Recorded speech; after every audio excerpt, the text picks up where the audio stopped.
America ശക്തമായ ഒരു മുന്നറിയിപ്പ് കൂടി ഇറാന് നൽകുന്നുണ്ട്. ആ ദൃശ്യങ്ങൾ നമുക്കൊന്ന് കാണാം ആക്രമണത്തിൽ.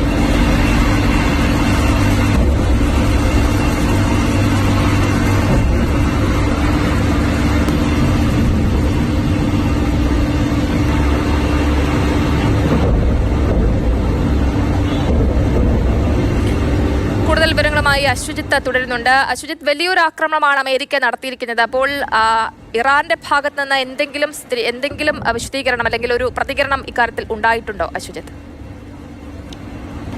ജയലക്ഷ്മി, നിലവിൽ അങ്ങനെ ഔദ്യോഗികമായി ഈ അറ്റാക്ക് സ്ഥിരീകരിച്ചു, അല്ലെങ്കിൽ 3 ആക്രമണങ്ങൾ നടന്നു എന്ന് സ്ഥിരീകരിച്ചു എന്നല്ലാതെ മറ്റ് പ്രതികരണങ്ങൾ ഇറാന്റെ ഭാഗത്ത് നിന്ന് നിലവിൽ വന്നുകൊണ്ടിരിക്കുന്നതേ ഉള്ളൂ. ഒരുപക്ഷെ വരും മണിക്കൂറുകളിൽ അത് പ്രതീക്ഷിക്കുകയുമാണ്. ജിജിൻ, നമുക്ക് ഇപ്പോൾ വന്ന പ്രേക്ഷകർക്ക് കൂടെ അറിയുന്നതിനായി എന്താണ് ഇന്നലെ സംഭവിച്ചത്, എവിടെയെല്ലാമാണ് ആക്രമണങ്ങൾ ഉണ്ടായത്, അമേരിക്ക ഏതൊക്കെ തരത്തിൽ ഒരുപക്ഷെ ആ ഓപ്പറേഷന്റെ സ്ട്രാറ്റജി അമേരിക്ക സ്വീകരിച്ചത് എങ്ങനെയായിരുന്നു? അശ്വത്ത്, അമേരിക്ക യുദ്ധത്തിൽ ഇടപെടുമോ എന്നുള്ളതായിരുന്നു ആകാംക്ഷ. 12 ദിവസം അല്ലെങ്കിൽ 2 ആഴ്ചയ്ക്കുള്ളിൽ ഇക്കാര്യത്തിൽ തീരുമാനം അറിയിക്കാമെന്ന് ട്രംപ് പറഞ്ഞു. അതിന് പിന്നാലെ ദിവസങ്ങളുടെ കാത്തിരിപ്പായിരുന്നു. അമേരിക്ക ഈ മധ്യസ്ഥ ചർച്ചകൾക്കോ എന്തെങ്കിലും തരത്തിലുള്ള നീക്കങ്ങളോ നടത്തുന്നതായി വാർത്തകളൊന്നും പുറത്തു വന്നിരുന്നില്ല. എന്നാൽ കഴിഞ്ഞ ദിവസം വൈറ്റ്മാൻ വ്യോമത്താവളത്തിൽ നിന്ന് അമേരിക്കയുടെ B-2 വിമാനങ്ങൾ പസഫിക് കടലിലേക്ക് മാറി. അത് ഒരു സൂചനയായിരുന്നു. ആ സൂചന രാത്രിയോടുകൂടി അല്ലെങ്കിൽ ഇന്ത്യൻ സമയം രാത്രിയോടുകൂടി ആ സൂചന എന്തായിരുന്നു എന്ന് വ്യക്തമാവുകയായിരുന്നു.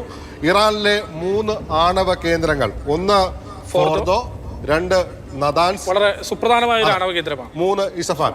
നദാൻസ് ആണ് ഇറാനിലെ ഏറ്റവും വലിയ ആണവ കേന്ദ്രം. ഫോർദോ എന്ന് പറയുന്നത് ഒരു ലോകത്തിന് എന്താണ് നടക്കുന്നതെന്ന് അല്ലെങ്കിൽ അവിടെ നടക്കുന്ന ആണവ സമ്പുഷ്ടീകരണം എത്രത്തോളമാണ്, അവിടെ ആണവായുധം ഉണ്ടാക്കുന്നു തുടങ്ങിയ സംശയങ്ങളെല്ലാം നിലനിൽക്കുന്ന ഒരു ആണവ കേന്ദ്രമാണ് ഫോർദോ. ഫോർദോയെക്കുറിച്ച് കൂടുതൽ വിവരങ്ങൾ പുറത്തു വന്നിട്ടില്ല.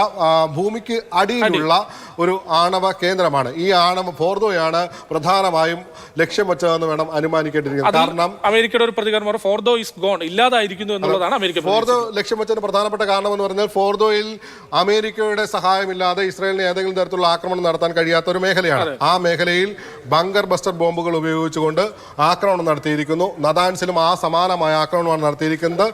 ഇസഫാനിലും അത്തരത്തിലുള്ള ആക്രമണം അമേരിക്കയുടെ ഭാഗത്തുനിന്നുണ്ടായി. അമേരിക്കൻ ബങ്കർ ബസ്റ്റർ വിമാനങ്ങൾ അവിടെ നിന്ന് മടങ്ങുകയും ചെയ്തിട്ടുണ്ട്. അതിന് പിന്നാലെയാണ് ആശങ്കപ്പെടുത്തുന്ന പ്രസ്താവനയുമായി അമേരിക്കൻ പ്രസിഡന്റ് ഡൊണാൾഡ് ട്രംപും ബെഞ്ചമിൻ നെതന്യാഹുവും രംഗത്ത്. നമുക്ക് ആ പ്രതികരണം ട്രംപിന്റെ ഇന്ന് ലോകത്തോട് അഭിസംബോധന ചെയ്ത വാക്കുകൾ കേട്ടിട്ട് മറ്റു വിശദാംശങ്ങളിലേക്ക് വരാം അല്ലെ?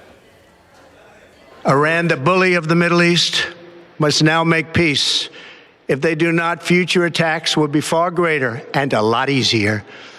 For 40 years, Iran has been saying death to America, death to Israel. They have been killing our people, blowing off their arms, blowing off their legs with roadside bombs. That was their specialty. We lost over 1,000 people, and hundreds of thousands throughout the Middle East and around the world have died as a direct result of their hate. In particular, so many were killed by their general, Qasem Soleimani. I decided a long time ago that I would not let this happen. It will not continue. I want to thank and congratulate Prime Minister Bibi Netanyahu. We worked as a team like perhaps no team has ever worked before.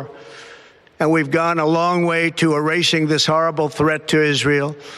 I want to thank the Israeli military for the wonderful job they've done. Jijin, വാക്കുകളിൽ വ്യക്തമാണ് മറ്റാരും ഇതുപോലൊരു ടീമായി പ്രവർത്തിച്ചിട്ടുണ്ട്, മറ്റൊരു രാജ്യവും ഇതുപോലെ ഒരു സഖ്യമായി പ്രവർത്തിച്ചിട്ടുണ്ടാകില്ല എന്ന് പറഞ്ഞുകൊണ്ടാണ് ട്രംപ് അവസാനിപ്പിക്കുന്നത്. ഖാസിം സുലൈമാനി, അതായത് ഇറാന്റെ ജനറലായിരുന്ന ഖാസിം സുലൈമാനി ആയിരക്കണക്കിന് അമേരിക്കക്കാരെ വധിച്ചു. 40 വർഷങ്ങൾ അതിന് പ്രതികാരമെന്നോണമാണ് ഞങ്ങൾ ഈ ആക്രമണം നടത്തിയത്. വർഷങ്ങളായി ഞങ്ങൾ കാത്തിരിക്കുകയായിരുന്നു. ഇറാനാണ് ഭീകരവാദത്തിന് മുഴുവൻ വളം വെച്ചു കൊടുക്കുന്നത്. ഭീകരാക്രമണം നടത്തുന്ന രാജ്യമാണ് ഇറാൻ എന്ന ആരോപണം അമേരിക്കൻ പ്രസിഡന്റ് ഡൊണാൾഡ് ട്രംപ് മുന്നോട്ട് വയ്ക്കുന്നു. ഇറാന് അമേരിക്കയുടെ ഭാഗത്തുനിന്ന് ശക്തമായ താക്കീതാണ്. ഒന്നുകിൽ മധ്യസ്ഥ ചർച്ചകൾക്ക് തയ്യാറാകണം, ഇല്ലെങ്കിൽ വരുന്ന രൂക്ഷമായ ആക്രമണങ്ങൾ നേരിടാൻ തയ്യാറായി അത് ഡൊണാൾഡ് ട്രംപിന്റെ വാക്കുകളിൽ ഒരു കാര്യം കൂടെ പറയുന്നുണ്ട്, ഇനിയും ആണവ കേന്ദ്രങ്ങളുണ്ട്, അപ്പോൾ തങ്ങൾക്ക് ഇനിയും ലക്ഷ്യം വെക്കാൻ അറിയാം, അടുത്ത നടപടികളിലേക്കും അറിയാം എന്നൊരു ധ്വനി കൂടെ ആ വാക്കുകളിലുണ്ട് എന്നത് വ്യക്തമാണ്. ഏത് സമയത്ത് വേണമെങ്കിൽ അത്തരത്തിലുള്ള ആക്രമണം ഇനിയും പ്രതീക്ഷിക്കേണ്ടിയിരിക്കുന്നു.